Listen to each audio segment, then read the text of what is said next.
I want to welcome everybody at 9:31. We'll get started. Hello. It's nice to see Phyllis this morning and Jack Pariser joining us, a Huva Ho, and Barbara Baim. Barbara, is this Joe's yurt site today? He's Oh, on so, mute. so today will be dedicated to the yurt site, the first yurt site of Joe Baim, who with Barbara has been an important part of our community, our extended family. I'm glad we can honor Joe with study this morning. This morning is a psalm that's actually linked to Hanukkah. On this, the fifth day of Hanukkah, let me say a word about Hanukkah. Hanukkah is a war that was fought not to conquer land, but to assert freedom. Some historians say it's the first war fought for religious freedom. And at the center of that story is the temple. And I highlight that because at the center of Psalm 74, our study today, is the temple as well and destruction. In that regard, I show our latest edition of Chanukiot, which is a gift from our son John, who God willing will get his COVID vaccine tomorrow at Mount Sinai. And this, of course, is Ruth Bader Ginsburg with, I Dissent. And it's particularly appropriate for Hanukkah because what's dramatic about the Hanukkah story is that it was a people that dissented from Hellenism. As the Greeks swept through with Alexander the Great, conquering the Near East, he did so as a conqueror who sought to create a universal people linked by culture. In Hellenism, there was room for tolerance, many faiths. All one had to do is pay tribute to the authorities and acknowledge Greek culture as modernity. The Jews were a particularly difficult colony for the Greeks in that the Jews were asserting a belief in only one God, not polytheism, but monotheism. And in that regard, as Alexander the Great's conquest was divided between the Ptolemy in Egypt, the Seleucid in kind of Syria, Iran, and then Macedonia and the Greeks. The Seleucids, there would be a back and forth, but the Seleucids would be in control of the land of Israel. Antiochus is somebody who was naturalized as a Greek citizen, and the Israelites were difficult. The Jews were a difficult colony. They again believed in only one God, did not believe in graven images, and some said that his face had been rubbed off on coins as a form of Jews rebelling against idolatry. And so with Antiochus Epiphanes, there was an assertion that the temple was to be polytheistic, that Zeus was to have an altar there, that there would be offerings brought to the emperor. And so in the year 167 before the Common Era, there was rebellion led by priests. Mattathias was a priest in the hills, beginning a guerrilla war against these Syrian Greek lords.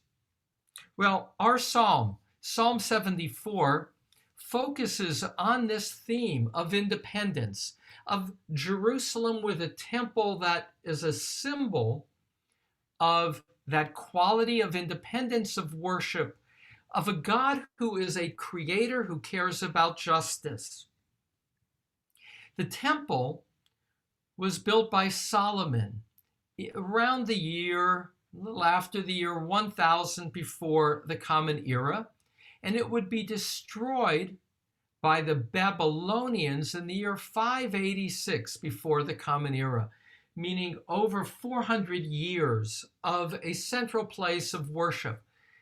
Mind you, 1 out of 3 pages of the Bible, 1 out of 3 pages, deal with worship of God in one form or another around the tabernacle, bringing gifts to God, knowing how to dress and perform rituals to bring community together.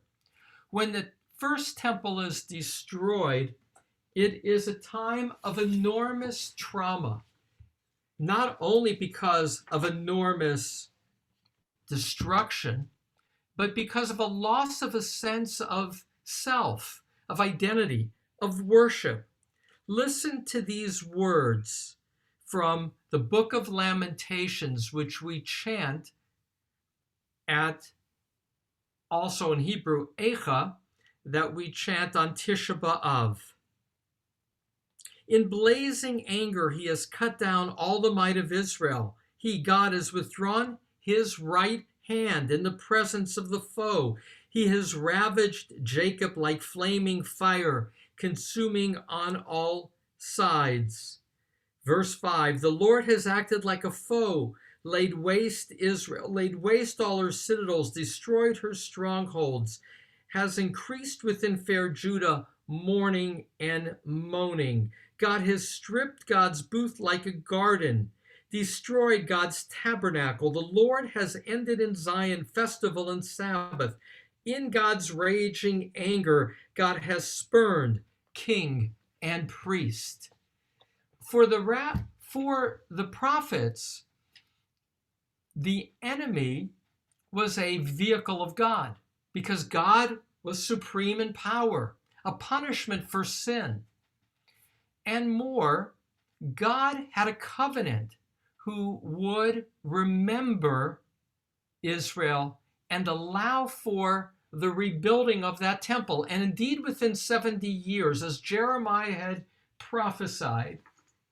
So Babylonia was conquered by the Persians, and Cyrus the Great would give the green light for the Israelites to return and rebuild the temple, which would then get destroyed, that second temple, in the year 70 by the Romans. Well, to Psalm 74. This is entitled, They Set on Fire Your Holy Place. It doesn't say when. It doesn't say in the psalm itself what was the exact event, though most commentators would identify it like that description of the book of Lamentations as the destruction of the first temple. But as we know, as the rabbis are reading this psalm, they're reading this psalm wherever they are, particularly in the Middle Ages, in diaspora, as a description of longing for return.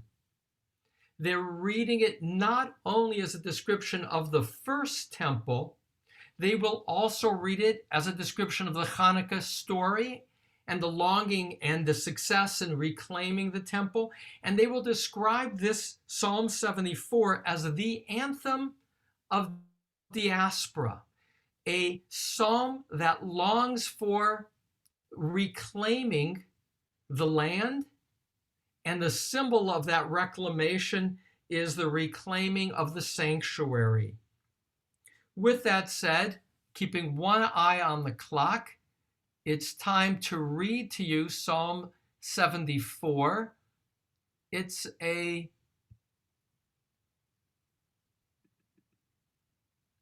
one moment, I forgot to open.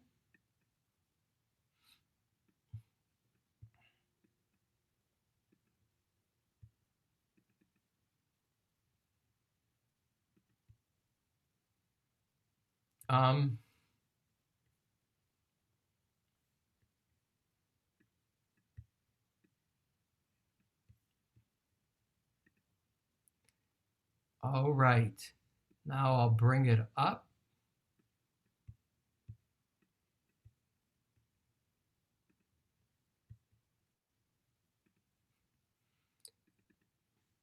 Psalm 74.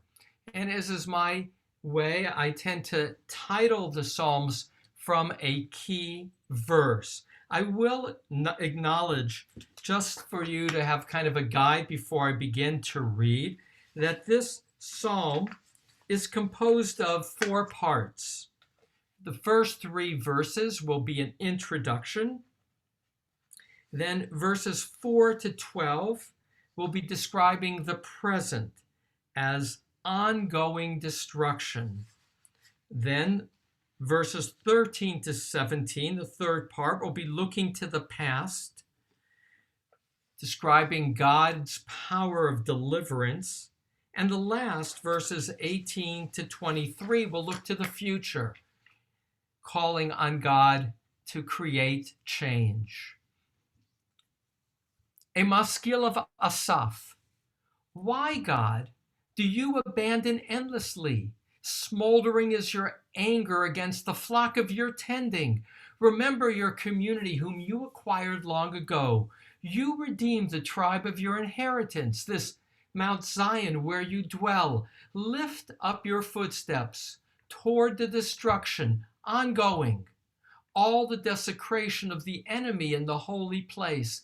They roared your foes inside your meeting place. They placed their own signs as signs. It was known to reverberate above as in a thicket of axes, as in a thicket of trees, axes. And now at its entrance, all together with hatchet and hammers they pounded. They set on fire your holy place. To the ground they profaned the dwelling place of your name. They said in their hearts, let us make havoc of them altogether. They burned all the meeting places of Ale in the land. Our signs we do not see. There is no longer a prophet, nor is there among us anyone who knows how long. How long, God, will the adversary scorn? Shall the enemy mock your name endlessly? Why do you withdraw your hand? Your right hand from amidst your bosom, take it out. Yet God is my majesty from long ago, working deliverance in the midst of the land. You shattered with your strength the sea. You smashed the heads of the sea monsters in the waters. You crushed the heads of Leviathan. You gave it as food to the people of the wilderness. You split open springs and streams. You dried up the surging rivers. To you is the day, also to you is the night. You established luminary and sun. You set all the boundaries of the earth, summer and winter. You formed them. Remember this, how the enemy has scorned Adonai, and how a base people have mocked your name. Do not deliver to the wild beast the spirit of your turtle dove, the life of your poor. Do not forget endlessly. Look to the covenant, for full are the dark places of a land of Lamentations, of violence. Do not let the oppressed turn back in shame. Let the poor and needy praise your name. Arise, God. Argue your argument. Remember your scorn from the vile person all day long. Do not forget the voice of your foes, the clamor of those who rise up against you, ascending always. And so the psalm ends incompletely. All too often, we've seen in earlier psalms, the closing line pulls it together with praise of God, as if I trust you, God. That's kind of the formula. You may put out your plea, but you end with hope and gratitude, faith.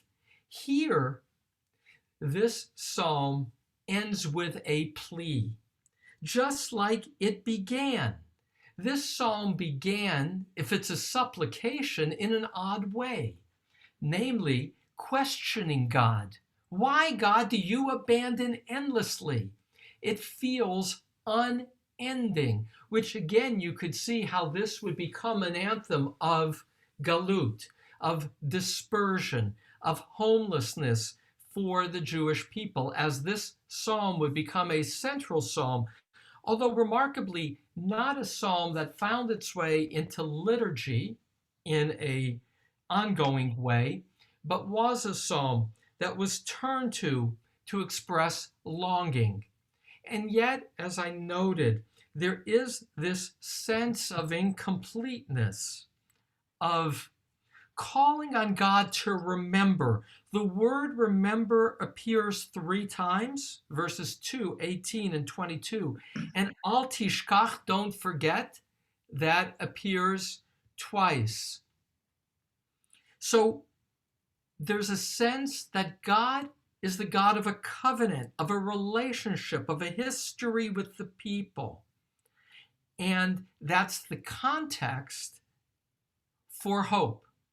The past gives hope for the future.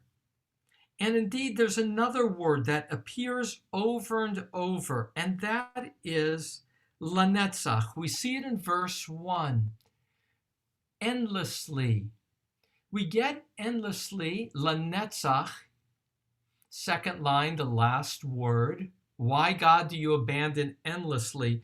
Both to reflect God who is eternal, but you will also have it, this concept, as the last word. It's the envelope.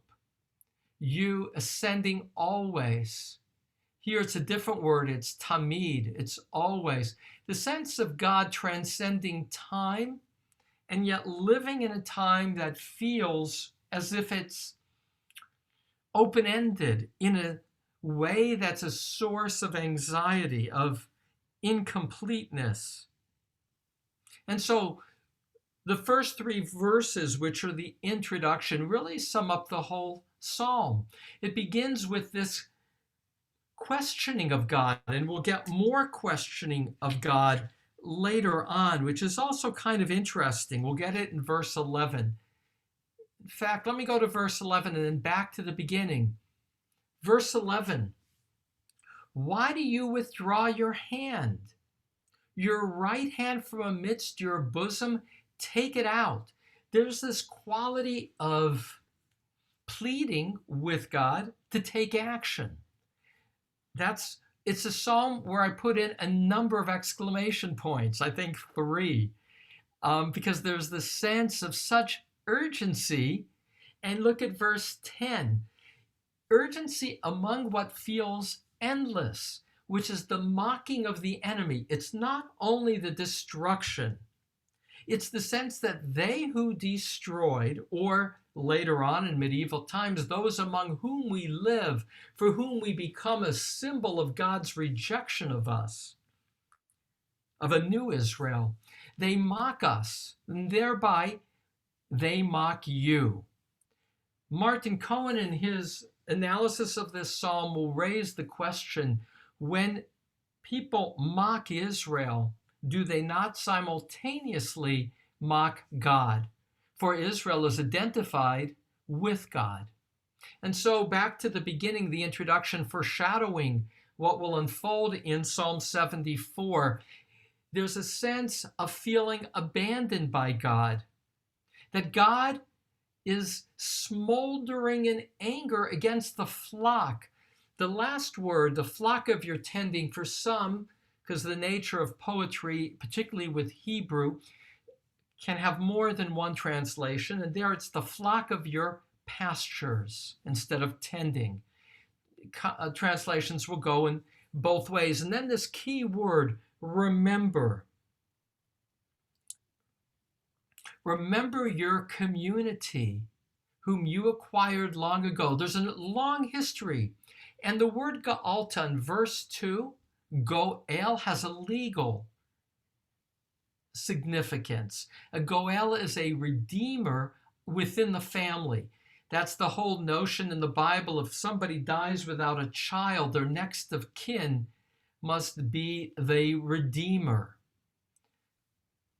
And so there's a sense of, God, you have a duty to redeem the tribe of your inheritance. Mount Zion, where you dwell. It's not only your relationship with us, it's your relationship to the land itself that has your sanctuary. And now again, verse 3, that's the key. So verse 1 is feeling as if there's an unending abandonment. Verse 2 is looking to the past. And verse 3 is looking to the future. Lift up your footsteps toward the destruction. Ongoing. Again, that emphasis. Ongoing. Netzach. That same word that was in verse 1. The desecration. Kol Heira. All the evil, the desecration of the enemy of your holy place.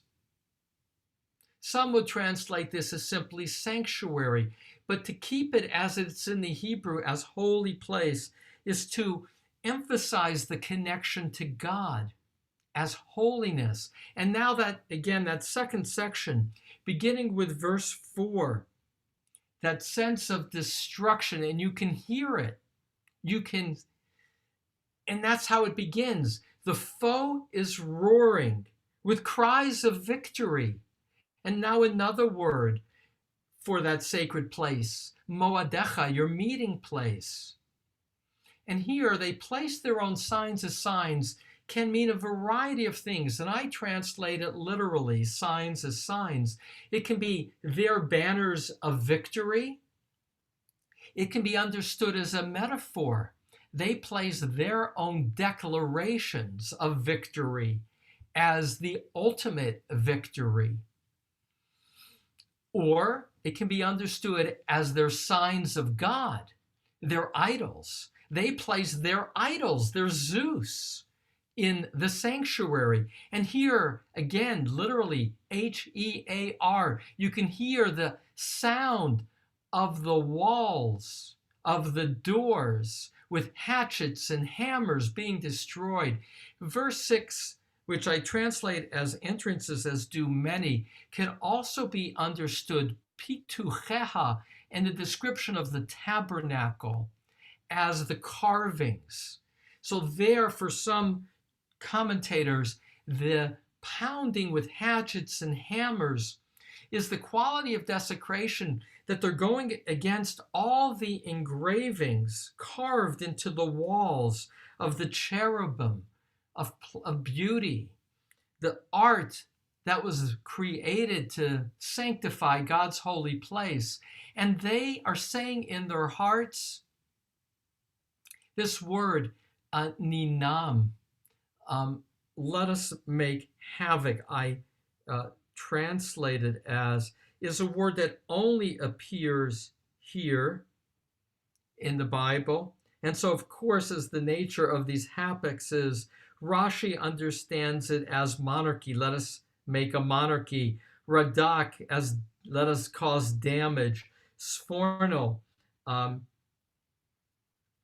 may future generations of them all together.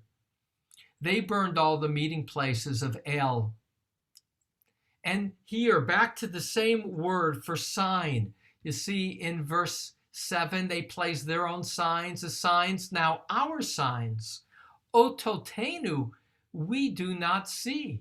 There is no longer a prophet, nor is there among us anyone who knows how long. And the Talmud will comment in Sanhedrin 96b, in terms of this part leading up to it, that the conqueror named Nebuzaradon, the Babylonian conqueror general, will express, at least as the Talmud has him speaking, the pride of being the first to do what no one else had ever done, destroy the palace of the God of the Jews.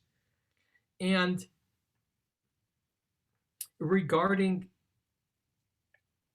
taking again this pride of destruction, and then in verse 9, in terms of the Talmud again, Sanhedrin 11a, Yoma 9b, Sota 48b, will say that with the last prophets, and this is actually not First Temple, but moving closer to the time of the Maccabees, which again is that 2nd century before the Common Era, with the deaths of Haggai, Zechariah, Malachi. The spirit of prophecy departed from Israel. And so some of the later rabbis will put this not in regard to the first temple, but the second temple. All possible, for no date is given. And now, just going forward with one eye on the clock, we shift to that next section, that third section, which looks to the past. You shattered with your strength the sea, that is the sea monsters. You smashed the heads of the sea monsters in the waters. You crushed the heads of the Leviathan. This is a description of God's power, building on a Canaanite myth of how Baal had destroyed the primordial sea monster. At least that's how modern Bible scholars read this imagery. It was common in Canaan, in Canaan, as the image of Baal, to have the strength who set order by destroying the sea monsters.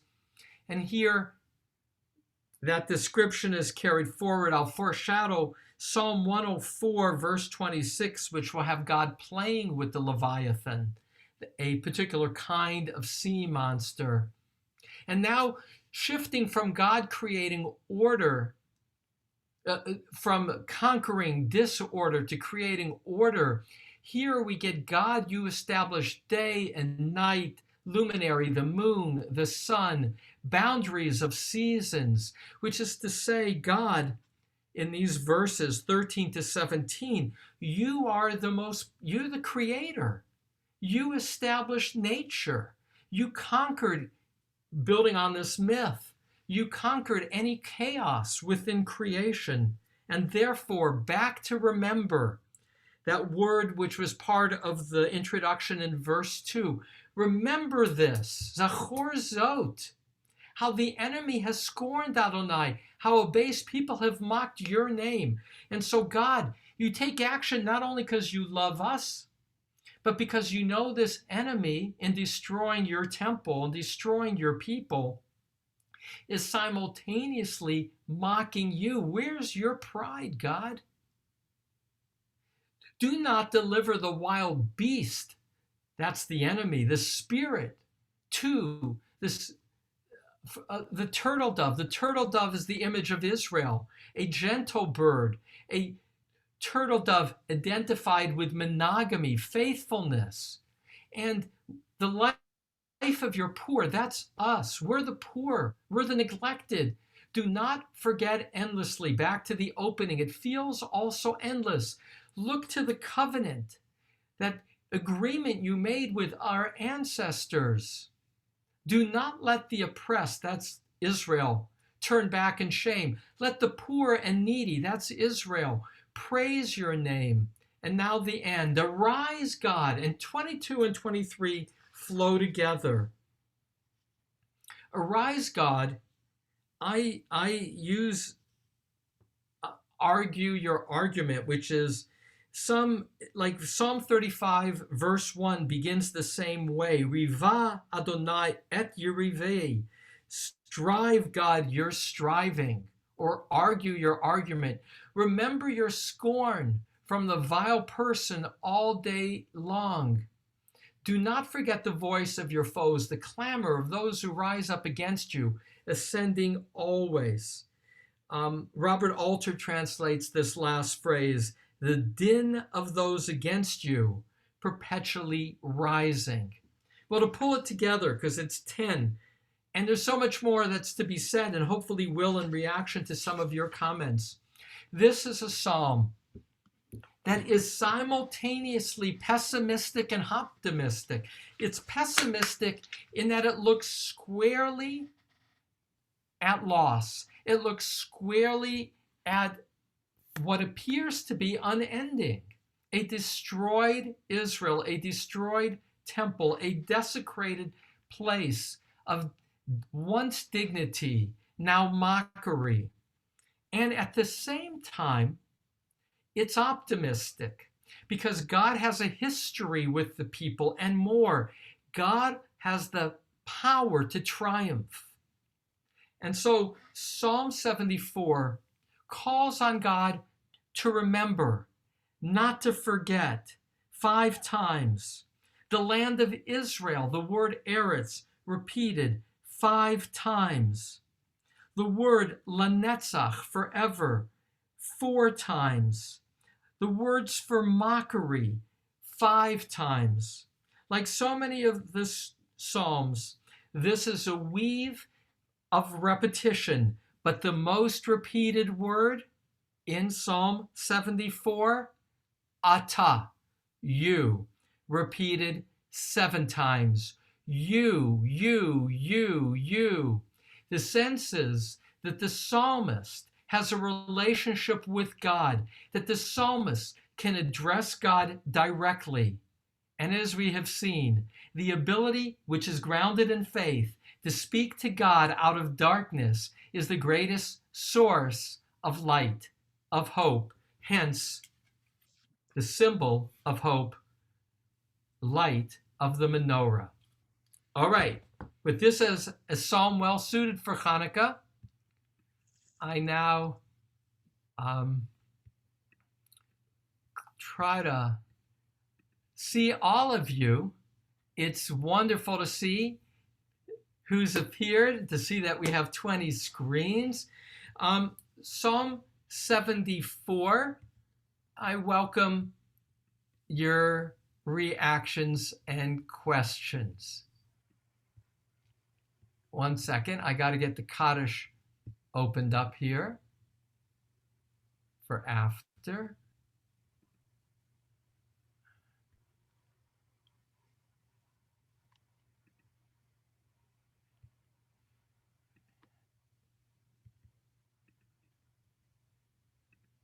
Okay, now I get this. Now I see you all again. Reactions to Psalm 74. Go ahead, Jack, and then Arnold. Jack Pariser. I would say this is a psalm of great naivety. Go ahead. Yes, go ahead. Say more, Jack.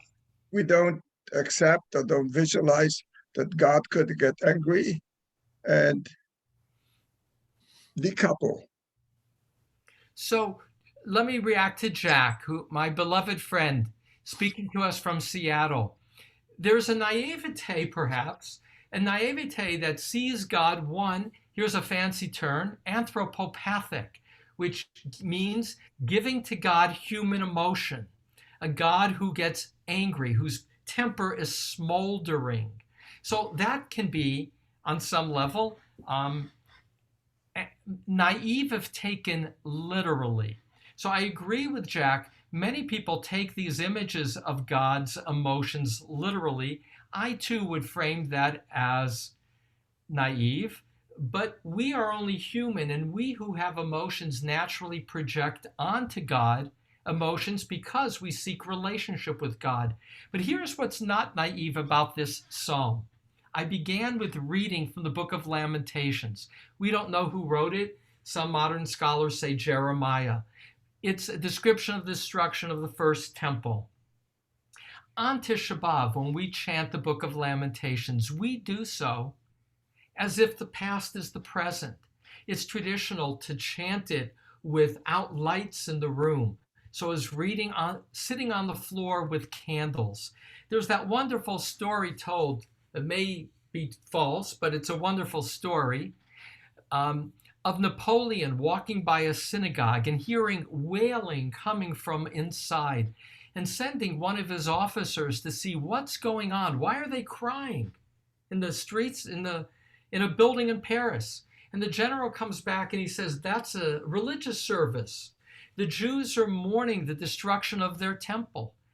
And Napoleon in this story says, well, when was their temple destroyed? And they say, well, it was like 1600 years ago. To which Napoleon says, a people that can mourn a temple as if it was destroyed yesterday are a people that will one day rebuild their temple. And that's to say, when one lives history as an immediacy of one's, as if it was one's own experience, what is naive can become a marvel. namely a reclaiming in our own time the longing for Jerusalem, the longing for a rebuilt national identity that enables a reclaimed dignity. And so Psalm 74 is a psalm that lives the past across generations as an expression of longing for a new and different tomorrow. Arnold, you were next.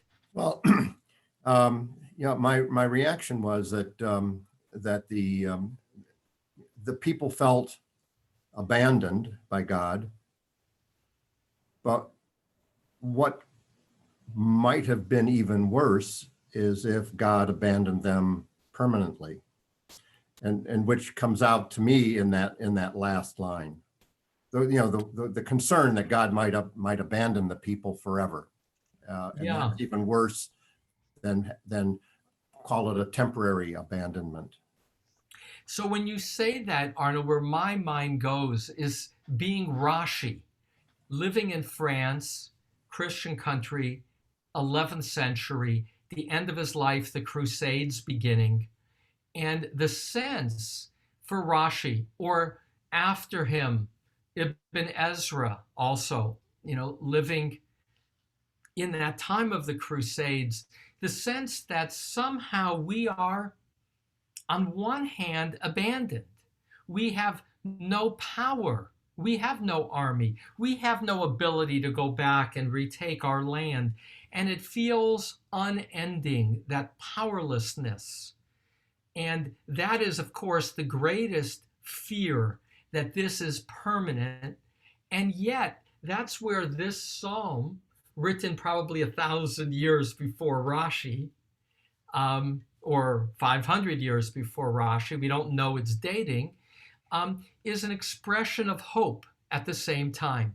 Because the word that keeps getting repeated in this psalm to God 5 times, 3 times remember, 2 times don't forget, which is to say, we have a relationship. You, God, I'm talking to you, is a part of what gives one hope that God has the power to make the change. It will not be unending. But this psalm repeats that word endlessly 4 times. That's the fear. Yeah. Take one more because of the time. One more comment to honor and react to. Barbara. I'm so glad Barbara is here. I'm going to pause now before Barbara Boehm speaks to honor Joe Boehm, who was a fighter in that he was a lawyer, and he was a lawyer who could, when needed, fight the fight. That line here, I love that line. Arise, God, argue your argument. It's like, step up, make your, do your thing. And so, Barbara, go ahead.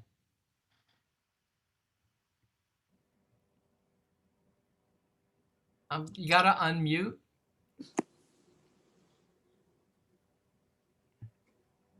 So if you push, I don't know if you have, there you go. Go ahead, Barbara. Couldn't this be today's society when people are giving up hope? Yeah. We in today's society. And why doesn't God take care of us at this point in time? So we have the vaccine, but 300,000 people have died. Right. Well, today, this is really the day after, right? Yesterday was the first day of people getting vaccines. It's wonderful to listen to the podcast this morning, the New York Times Daily, in which focuses on yesterday's first people receiving the vaccine and the sense of change, of hope, of this will not necessarily be forever.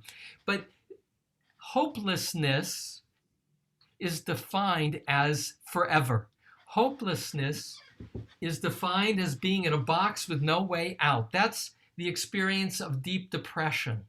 A person in deep depression feels, this is sadly something I learned firsthand in my 20s, is the experience of being closed off, closed in, self-mocking, no change, no way out.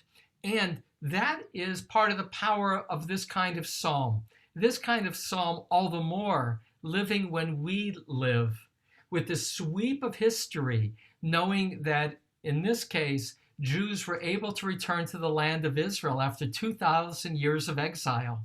This is a psalm about displacement, which felt for people in the midst of Galut as if it would never change, that they would never reclaim power to be able to assert military choice and dignity and build a future. And likewise, whatever we face in our lives, and COVID has been a pandemic, meaning the whole world has shared in a quality of, will this never end? Can we do nothing about it? I remember, because it was when I was living in New York working with AIDS patients in the hospitals, in which they didn't know what caused AIDS and how to fight AIDS. You see somebody today like Magic Johnson, HIV positive for years, with science having stepped forward to allow people now to live lives where in the mid-'80s there was a sense of hopelessness. And in sum, to pull this together, Hanukkah, I dissent, is a way of saying that if one culls core values and believes that those values are embedded in creation itself, I don't think that's naive. I think that that's both hope-making and real when one has a bigger canvas of time, that there is reason to be hopeful in this, the week of Hanukkah, in this, the week of the first COVID vaccines. May, again, the experience of darkness lead to a return to dignity and normalcy. And with that, with so much more to say, I know there are many who are here to say Kaddish also to honor the past as part of our enduring present in your lives, and to honor on this occasion Joe Boehm's first yurtzeit. And so I invite those who honor a loved one to conclude our study, as is customary, with the saying of Kaddish. Yitkadal v'yitkadash shemei Rabbah v'alma yivra shirutei v'yamlich malchutei b'chayechon uv'yomechon uv'chayei all Beit Yisrael ba'agala uv'yizman kariv v'imru Amen. Yehesh Rabba Mevarach V'olam Ve'omaya Yitbarach V'yishtabach V'yitpa'ar V'yitraman V'yitnaseh V'yitadar V'yitaleh V'yitalal Shemei Yikucha B'richu Le'ela Min Kol Birchata V'shirata Tushbechata V'nechemata Damiran V'yoma V'imrameh Yehei Lama Rabba Min Shemaya V'chayim Aleinu V'yokol Yisrael V'imru Amen. Osei Shalom B'imrumav Hu Ya'aseh Shalom Aleinu V'yokol Yisrael V'kol Yosei Tevel V'imru Amen. Wishes to all of a happy Hanukkah on this, the first yurtzeit of Joe Boehm. I say to Barbara, Yezichrono Livracha, may Joe's memory endure for you and all of us who knew him as a blessing. Happy Hanukkah. Have a good day.